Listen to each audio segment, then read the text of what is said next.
Olá, tudo bem? E hoje continuaremos o estudo da obra Caminho, Verdade e Vida, psicografia de Francisco Cândido Xavier, ditado pelo Espírito Emmanuel. Obra essa que, como estamos vendo, na série que estamos fazendo, capítulo a capítulo, é uma obra que se propõe a estudar a lei do trabalho.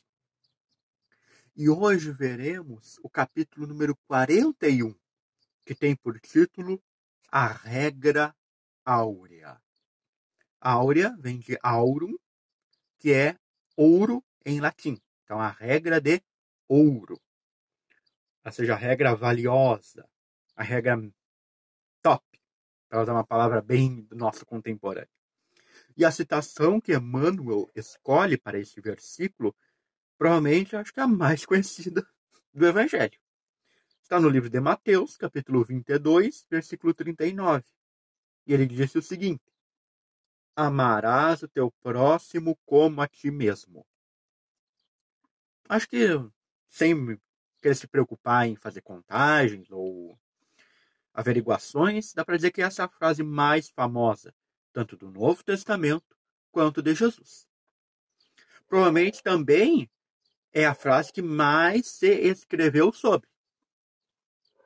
Amarás o teu próximo como a ti mesmo. Conhecidíssimo. Não dá para dizer assim que todos conhecem. Todo mundo, ao menos uma vezinha na vida, ouviu falar nisso. Então, é algo de conhecimento de todos. Por que, então, Emmanuel vai se dedicar a analisar essa frase, sendo que já tantos outros escreveram sobre, inclusive Allan Kardec? E aí vem porque estamos seguindo essa linha de raciocínio, esse fio, nessa costura que Emmanuel fez aqui, da lei do trabalho. Mostrar qual a relação que tem da regra áurea com a lei do trabalho. Porque tem uma relação muito interessante. E que realmente é a diferença entre a ser dita e enunciada por Jesus e ser discutida por outros.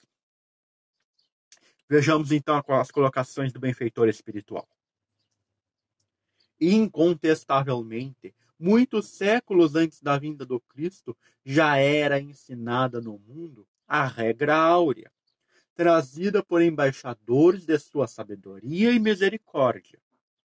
Importa esclarecer, todavia, que semelhante princípio era transmitido com maior ou menor exemplificação de seus expositores. Aqui Emmanuel dá o tom, já quase nas entrelinhas, dizer o porquê escrever esse capítulo. A regra áurea não é só conhecida por Jesus, através dele, do que foi registrado nos livros sobre a sua vida. Ela já vem, de muito tempo.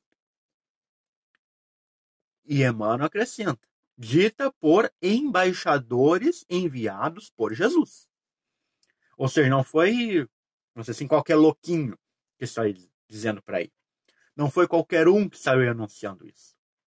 Eram pessoas que tinham envergadura espiritual. Enviados diretamente por Jesus. Então falavam, por assim dizer, com um bom conhecimento de causa. Mas aí que vem o detalhe, digamos assim. Porque, na verdade, não é um detalhe assim, aquele pequenininho nas entrelinhas, letrinha miúda no rodapé da página.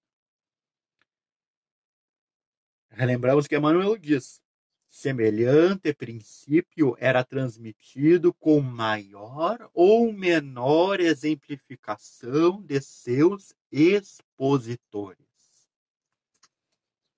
Então, dentre os vários emissários que anunciaram a regra áurea, havia alguns que praticavam mais, outros menos. Aí está a diferença. Aí está o X da questão. Porque realmente temos muita necessidade da regra 11, da prática dela. Sigamos com o benfeitor. Diziam os gregos: não façais ao próximo o que não desejais receber dele.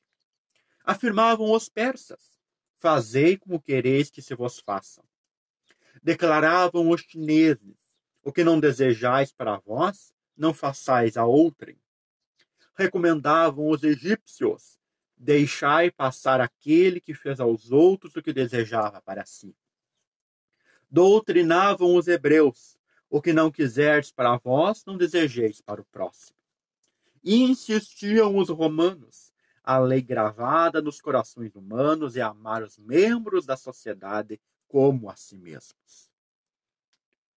Tudo que foi dito aqui, relatado sobre os mais diversos povos, é a mesma coisa. Dita ali com algumas variações ali, com os ajustes culturais, históricos, linguísticos. Mas ali o espírito é o mesmo. No entanto, nós vemos que, embora conhecendo, estando inscrito na lei de cada um desses povos, a sua exemplificação estava bastante distante. Os gregos eram orgulhosos da inteligência. Recordemos de quando Paulo de Tarso foi visitar Atenas, bastante esperançoso de semear a mensagem de Jesus ali. E o resultado foi zero. Ali era terra árida. Então se perderam no tóxico intelectual, nas vaidades discursivas, acadêmicas, digamos assim. Os chineses se isolaram em si mesmos. Adoravam seus ancestrais, tinham comunicações com os mortos, tinham toda uma estrutura social bastante voltada até para o espiritual, mas não se misturavam com os outros povos. Não compartilhavam os seus saberes, suas técnicas, sua inteligência, a fraternidade, a amizade com os outros. Fechados em si mesmos. Os egípcios tinham escolas iniciáticas. Embora a grandeza do Egito, suas construções e até a sua própria sabedoria, principalmente a sabedoria, a mediunidade, o sonambulismo, as questões da astronomia, tudo, com muita profundeza, havia separação entre os que entravam na escola dos iniciados e sabiam dos segredos e o resto do povo. Os hebreus, o orgulho de raça. O orgulho de sangue. A vontade de ter superioridade sobre as outras nações. Um domínio terreno e material. E os romanos, a guerra. Faziam muita guerra e ganharam muita guerra. Dominaram muitos povos. E por dentro da sociedade, que se recomendava amar, a corrupção estava instalada no seio.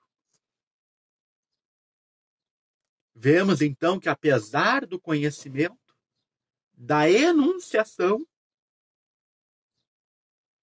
não estava condizente com o coração. Em todos os povos. Segue o benfeitor. Na antiguidade, todos os povos receberam a lei de ouro da magnanimidade do Cristo. Profetas, administradores, juízes e filósofos, porém, procederam como instrumentos mais ou menos identificados com a inspiração dos planos mais altos da vida. Suas figuras apagaram-se no recento dos templos iniciáticos, ou confundiram-se na tela do tempo em vista de seus testemunhos fragmentários.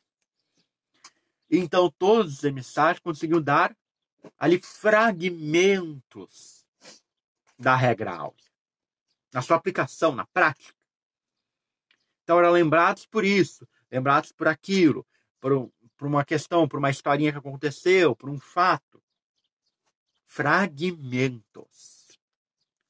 Muitas vezes isolados, dentro de templos iniciáticos, para grupos seletos, para pessoas com grande capacidade intelectual de acesso à informação. Então, aqui vemos o grande diferencial.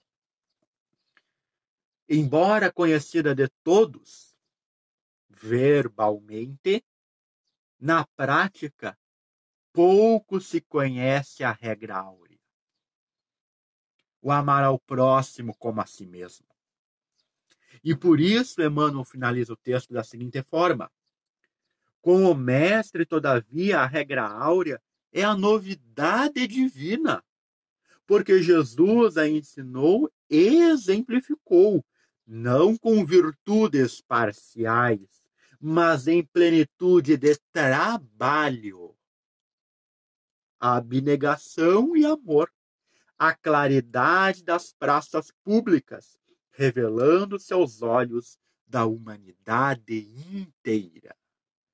Então Jesus tira da obscuridade e traz para a luz a regra áurea, mostrando que ela funciona.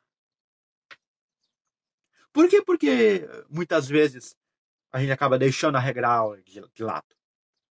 Porque, no fundo, não acreditamos na sua eficácia. A gente diz, fulano não tem jeito mesmo. Isso não tem solução. Não adianta mais. E muitas vezes descambamos para as punições violentas. Merece mesmo, bem feito. Tomou o que merece. E muitos até dizem que tem que matar mesmo. Ao enunciar essas coisas, estamos deixando a regra áurea de lado. Obviamente, muitas vezes, essas colocações até podem ser verdadeiras, algumas. Não todas, obviamente. Muitas vezes o fulano não tem jeito mesmo. Agora. Mas amanhã ele pode ter. Ou depois de amanhã, ou mesmo que seja na próxima encarnação. Jeito tem. Tem que se observar o tempo de cada um. E aqui Emmanuel é bem claro em dizer que Jesus exemplificou a regra áurea através do trabalho, do desempenho dos deveres, fazendo aquilo que é correto e melhor, da abnegação, da renúncia, do esquecimento da nossa própria vontade para cumprir a vontade de Deus. E, claro, obviamente, do amor. Com isso, podendo mostrar para a humanidade inteira, na íntegra, com plenitude e não de forma parcial. Esse é o convite para que também nós possamos trilhar o caminho da plenitude. Viver realmente a regra áurea em sua extensão máxima. É isso que Jesus quer. Obviamente, se conseguirmos já fragmentos, já é um avanço. Porque se recordarmos o que foi lido, lá atrás, quem dava fragmentos de mostra da regra áurea eram os missionários. Aqueles que Jesus enviava direto para a terra para dar olha, vamos ver se avança essa gente. Se hoje nós conseguimos, nós, aí os comuns, como a gente costuma dizer, dar fragmentos de exemplificação da regra áurea, é um avanço. Um avanço que deve ser cada vez mais consolidado. Porque é um fragmento hoje, 2 amanhã, 3 depois de amanhã, 5 na semana que vem. E aí a gente vai juntando até atingir essa plenitude. é algo que não pode ser descartado. Esta página do benfeitor Emmanuel nos lembra a necessidade do trabalho, vivendo a regra áurea. Quando tivermos dúvida, quando não soubermos o que fazer, nos guiemos por ela, consultando a nossa consciência, e saberemos como proceder. É a regra realmente de ouro, infalível. E para terminarmos nosso estudo, recolhemos do Evangelho segundo o Espiritismo, o capítulo número 11, amar o próximo como a si mesmo. Quando Kardec vai falar do mandamento maior, no número 4. Amar o próximo como a si mesmo, fazer pelos outros o que quereríamos que os outros fizessem por nós, é a expressão mais completa da caridade, porque resume todos os deveres do homem para com o próximo. Não podemos encontrar guia mais seguro a tal respeito que tomar para padrão do que devemos fazer aos outros aquilo que para nós desejamos. Com que direito exigiríamos dos nossos semelhantes melhor proceder, mais indulgência, mais benevolência e devotamento para conosco do que os temos para com eles? A prática dessas máximas tende à destruição do egoísmo.